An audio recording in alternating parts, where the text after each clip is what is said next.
Thank you, Mr. Chairman.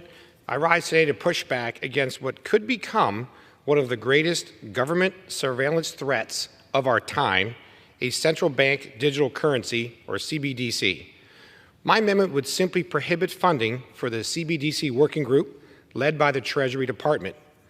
A CBDC, commonly referred to as a digital dollar, would be issued and easily tracked by the federal government.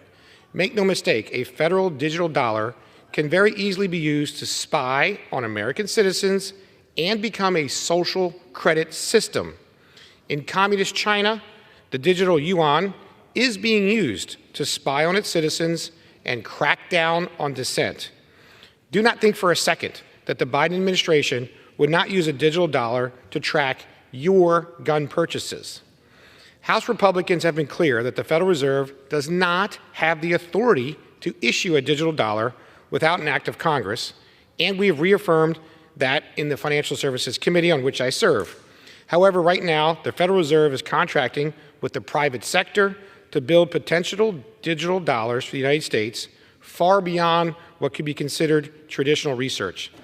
Early last year, President Biden issued an executive order directing government agencies to study creating a federal digital currency, which led to the creation of this CBDC working group.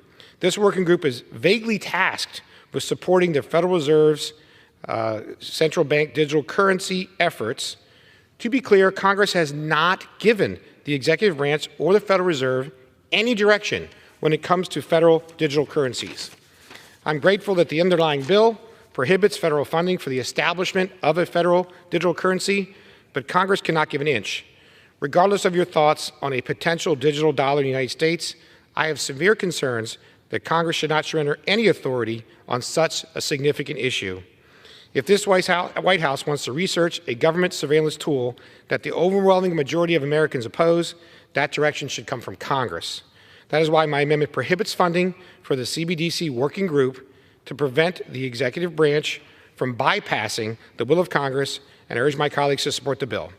Thank you, and I reserve balance of my time.